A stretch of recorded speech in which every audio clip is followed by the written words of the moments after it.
Kazakh national handcrafts make up the precious roots of steppe culture. They provide an inside look into nomadic lives. The art of the nation who once lived upon the great steppe is pictured here through wood and iron processing, jewelry and felting. Many programs modernize the culture of hunting, falconry, horse training and racing. Take a look inside the Kazakh culture on the program KazArt.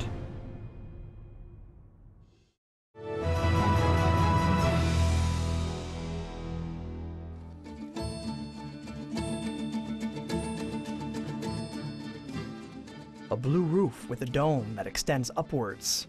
The majestic palace with a certain grandeur attracts our attention. It is like a Han's luxurious palace that spans the distance that a horse can run. This is the Ykylas Dukenuly Museum of the National Instruments. The museum was built in the 1980s. The Academician Ozbekali Zhanibekov initiated the building of the complex. The wooden house made of the mountain fir tree is pleasant to look at. Its ornaments and patterns are in the shape of a crescent. It abounds with national carvings.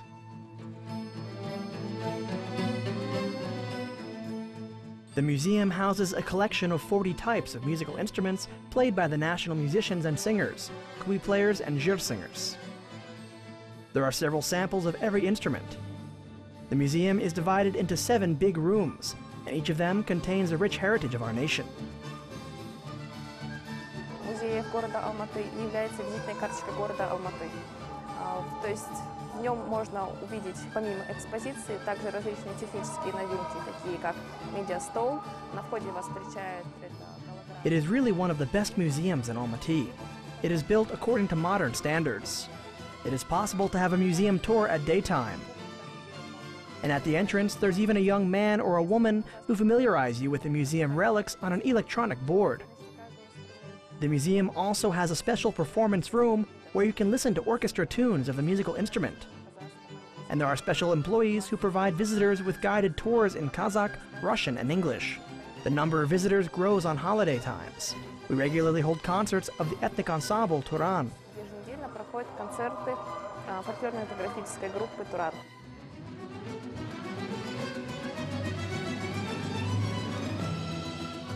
The museum has got rich resources.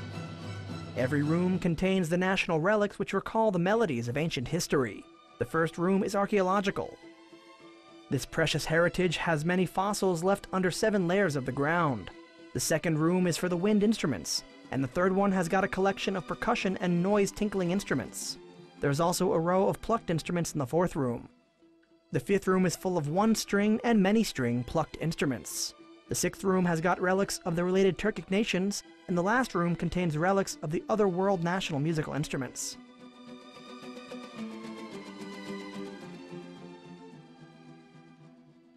Өзіміздің ұлттық аспаптарымыздың бірінші залында тұрмыз. Бұл залымыз археологиялық зал деп айтылады. Бұнда сонау көне ғасырлардан тас дәуірінен бері қарайғы музыкалық аспаптар қойылған. Now we are in the first room of the national instruments. This room is called the archaeological room, and here we've got instruments from the Stone Age. There are different kinds of them found during excavations. They are made of stone and they have images of people playing them and dancing girls. In this room, the instruments are classified into 5 types: percussion instruments, stringed ones, noise and tinkling instruments. We put all of them here in a glass case. Бірінші дабылды аспаптар деп, шертпелі, ыспалы аспаптар, үрлемелі аспаптар, және шулы сылдырлы аспаптар. Осылардың бір-бір нұсқаларын қойып қойдық. The Ykylas Museum is the only center that has got a collection of national, traditional, and ancient musical instruments. It is not only a museum, but it also provides scientific research, exhibition enlightenment, educational, and information services. The museum aims to wake up the nation's historical conscience and keep the past memorable. This is the duty of the museum in the future, too. Descendants learn a lesson from the national heritage because every room has got relics that can renew the nation's memory. Осы аспаптардың ішінде жаңағы дабылды соқпалы аспаптар бар. Оның біреуі мынау үлкен жорық дабыл деп айтылады. Бұны жасауға екі жағын терісімен қаптауға екі түйіннің терісі Among these instruments, there are also percussion instruments. They are called marching instruments. 2 parts of the instruments are made of leather and 2 of camel. In the time of conquests, there were special military people on horses that could carry these instruments. It was used to give a loud hammering signal. Lately, the instruments have been renovated according to their musical description, and they are being kept in the museum currently.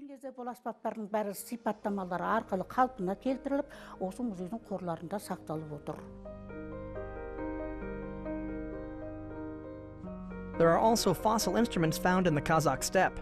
They were found in high and rough goat-like stones, and some relics were even excavated under the ground. This heritage is more valuable than gold. In the museum, you can see that the Kazakh musical culture was a very high one and a very rich heritage. You feel like every instrument has its own written history and destiny. They are of course worn out, but they remain valuable. There is a number of types of melodic instruments with tunes not spoiled by the decades of centuries.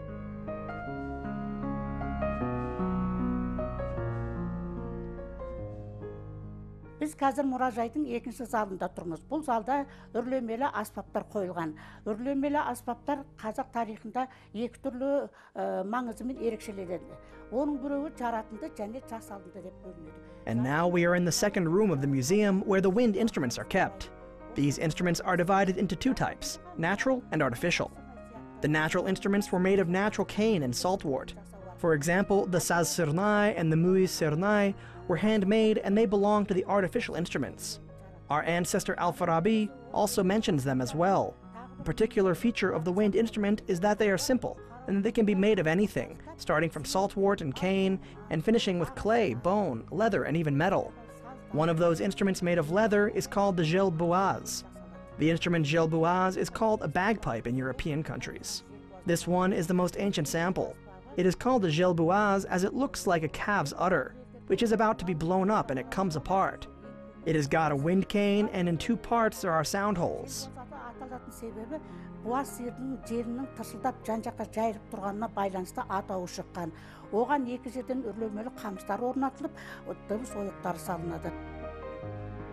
The nomadic Kazakh people took domestic musical instruments from nature. They returned to nature the instruments that are made from natural materials. For example, the museum has got ancient instruments called the kus sayrao and the bugashuk. Both of them were taken from nature and used for nature. For example, the kus sayrao was used to call a bird for taming, and the bugashuk was used to call a morel or a deer. And in the next room, more types of ancient instruments are exposed.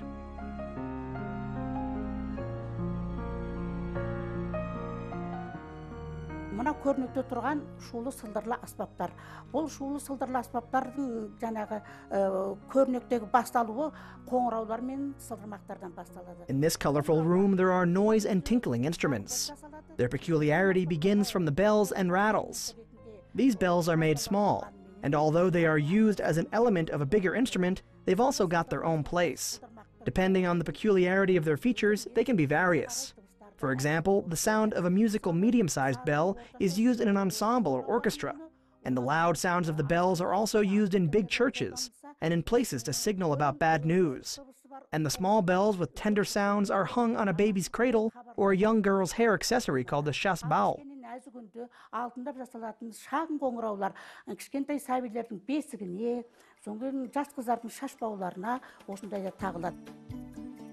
The relics are kept in the museum in authentic form, and they are valuable because of their own special sound. Some of them are percussion, and some of them are noise instruments. Previously, they were used in everyday life, but now they are an artery of ethnic music. All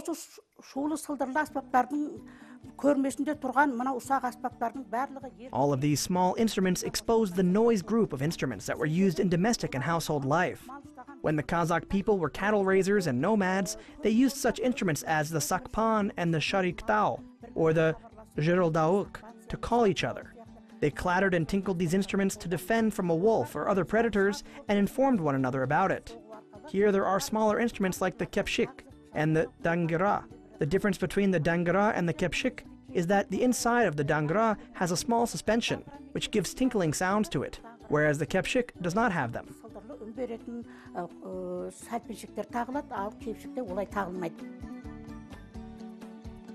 The richest and most valuable heritage of the Ykylas Dukenuly Museum is the collection of stringed and plucked instruments. Here there are various types of dumbra, such as the 2-string variety, 3 strings, 2-sided, Jelbezek dumbras. It is full of relics played by the Kazakh people. Probably every exhibit's history and destiny cannot leave a person indifferent.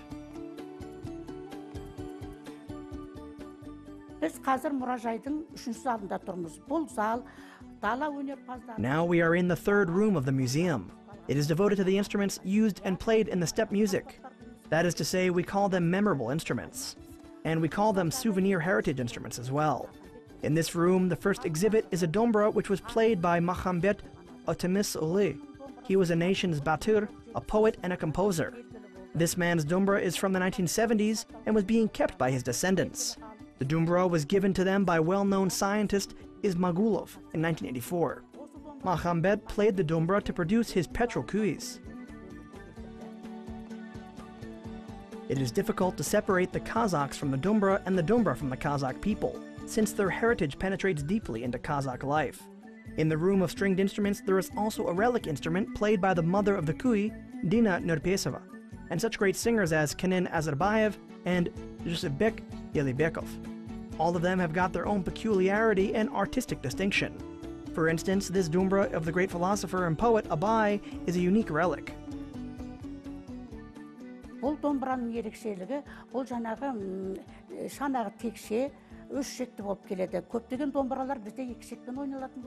The peculiar feature of this dumbra is that it's got 3 strings and a square case. Whereas most dumbras have got 2 strings, the great Abay created his masterpiece playing a 3-string dumbra.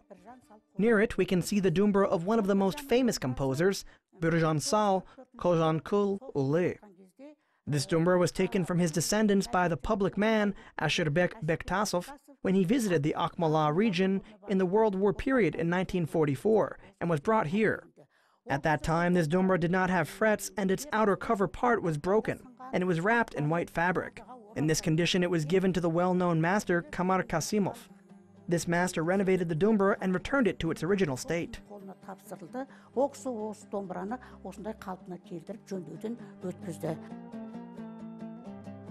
The dumbra is divided into 2 parts. The first type has got a broad case and the second a square case. The dumbra with a square case is used for performing folk songs, whereas the dumbra with a broad case is played by performing kuis with different tunes and playing techniques. Such dumbras are often prefabricated, and all of them are kept in the museum. The kobus. Its heritage is the most ancient instrument in the museum. It belongs to the bowed instrument category. In ancient times, the kobus was used by healers and fortune tellers. The kobus was carved from wood, and its strings were made of horsehair. Its bridge was made of a mountain goat horn, and its outer part was covered with leather of a white female camel. Its sound is similar to a camel's bellow and the 7th layer of the earth rumble. This instrument makes the listener's bones ache.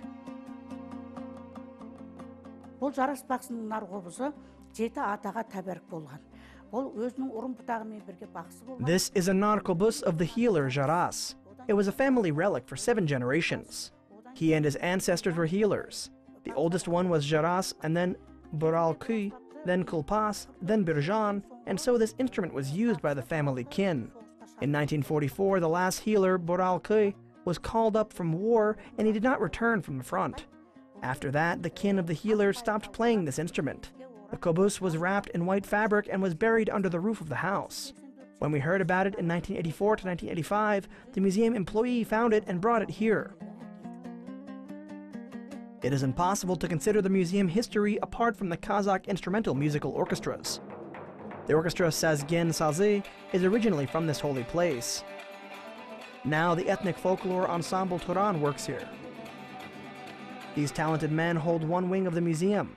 They renewed and brought to life musical instruments that were forgotten by the Kazakh people. They brought them to the surface of the musical world.